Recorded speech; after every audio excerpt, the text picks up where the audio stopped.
everybody. What are we doing today? Today, we're going to talk about SCRY system. Nice. No smoking in the building. You know that, right? You just suck it. It's kind of your baby. It is one of my illegitimate children, yes. And first, what's it stand for? The SCRY system stands for See Crafting Results Yourself. Not bad. You come up with that? I did not. What's the SCRY system do? So, SCRY system is a real-time notification system for customers. At a broad view, the idea was that whenever someone takes an action on a product in the shop, the customer gets a notification that tells them what happened with the product and who did it. So for example, if I purchased this wooden mask and it's going into finishing and Thomas sprays it, I get a note in my email that says, hey, your mask just went into finishing, Thomas is spraying it, here's Thomas, here's his bio, here's what finishing is, and here's kind of some of the detail of what goes into each step. I mean, I think the SCRY system's pretty cool unless you're me. So it took probably 2 to 3 years for us to really flush out a lot of the details of the system because there's so much to integrate, because it involves so many aspects of everything in the shop, from production to scanning to item creation and elements that tie into the website and reporting and stuff that the executive level can see. Yeah, I know, it's very tiring, very tiring. That really puts the pressure on me to make sure that by Wednesday, all of Friday's tickets are out of my hands. So in a different life, I was a programmer. I was less good looking, shorter. And more hair, too. I had more hair. Yeah, definitely. This dogmight's making my hair fall out, that's for sure. So basically we had a bunch of product going through the shop and we kind of hit threshold in terms of a business. We had a whole bunch of people touching different product, and we used to track it, and we still do track it with physical tickets. The problem was one had to get eyes on the product itself. For the SCRY system, it was just tickets were printed, and then they were given to me, and then I turned them into products. Mm-hmm. It was like kind of very open. We were doing sticky notes for a while, then we came up with a barcoding system. I'm sure people are tired of seeing me mess up their stuff. And kind of when the dust settled on that, I wrote some software that allows everyone at every stage of the process to scan the product as it goes through. So they go, if you're in sanding, you set your thing up for sanding, you sand a product, there's a ticket that comes with it, you scan that barcode, and then we record exactly where every product is in the shop. So we know a ton of information about where products are, what the throughput is. And it goes into CNC, and then it's no longer my fucking problem. How efficient stations are functioning, if there are outliers. You know, it gives us this reams and reams of data that we can analyze to kind of tease out some of the realities of the shop. So we want to make sure that everything's perfectly lined up, that by the time it hits the shop floor, it can go boom, boom, boom, and that customer is getting an email every day at least, letting them know that their product has moved along.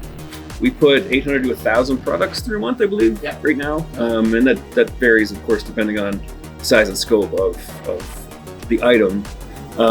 You know, the really cool part about having all of this in place is that we can, at a glance, generate charts or graphs or a instance of the shop on the whole. And because we have real-time data about where everything is in the process, I think it's just like a picture of the building on fire or something. I don't actually know. And what it is, we can add data points like production units, value for this thing, costs per spraying this type of unit. So there's a lot of in-depth metrics in there that allow us to get really lean. We started the shop in my garage, where you could physically, with your eyeballs, see everything everywhere. Now how many products are we doing a month then? Oh God, 30? 3? No, probably 25, 30. Yeah. But then that was 400 square feet, and now we're in 14,000 square feet. So we don't see hardly any of the products, to be totally honest, because Mike's job and my job are to do dumb shit like this. So basically we had this tracking system in place, and we'd refined it over a number of years, probably about 3 years. We grab the mask so we know exactly what it is, we know the specs, we can tie that to the customer and say, okay, hey, this thing that you ordered got sprayed by Thomas. Here's Thomas. Here's his bio with a pic, which is super cool. Not here's Thomas. So we tried compressing him. He does have a lot of zeal. Yeah, he He does. would do that. We couldn't get him to fit as an attachment. So it's really just a picture of Thomas. So that means on Friday and Tuesday, somebody gets an email. That's SCRY. That their product is being made, which is awesome because now you know. And then we get to provide you guys with like a blurb about what the station is. So kind of two parts of this was we wanted to give people feedback about where their orders were in real time, and we wanted to help people kind of really see what's going on, to see how difficult it is to put a conceptual product through the shop and all the different steps. So you get kind of insight as to who's doing it and what it is. What is sanding? What is stage 2 sanding? What is assembly? What is QA? What does that look like? So you get, in the life cycle of a normal product, it probably hits anywhere between 5 to 8 different stages. You know, help people understand like how long it takes for things to get through the shop, and you know how hard we actually are working on everything here. And in the SCRY system, where you can go and you can look at everything and you can see the history of exactly what it went through and who touched it and what that looks like. It's a very cool, comprehensive tool. So this is the first intro video to the SCRY system. We're gonna get some thoughts from some of the people on the floor. That's in SCRY system. Why does everyone keep asking me that? It's tough being this transparent, though, isn't it? It is, and that was one of the sticking points when we rolled it out, was that we wanted to obviously give everyone the clearest picture of the process when we're creating the thing. But at the same token, we wanted to be careful to make sure the stuff was accurate, the information was accurate, that we weren't like giving incorrect lead times, and we had to revise the system so we could track the lead times to make sure that we're accurate. And there's, you know, hundreds of data points in all of that frankly give us a very, very clear picture of production and the shop on the whole. First and foremost, you already hired someone to do that job. That's me. So it took a long time. It's multiple years in the making, and we're really proud of it.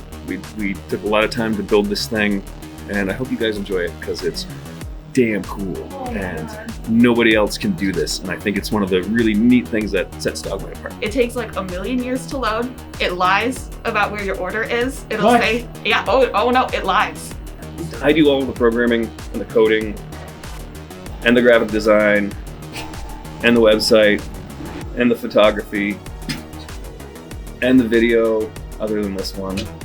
Hello, darkness, my old friend. We really should just get rid of it. You know, you just can't beat people. What's your position here again? Customer service. Ah, okay. It's tough being transparent, isn't it? Puts a lot of pressure on the shop.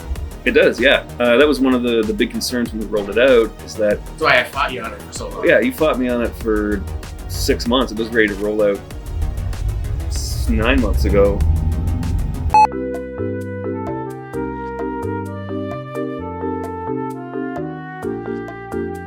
SCRY or Squirt. The squirt system. squirting out products.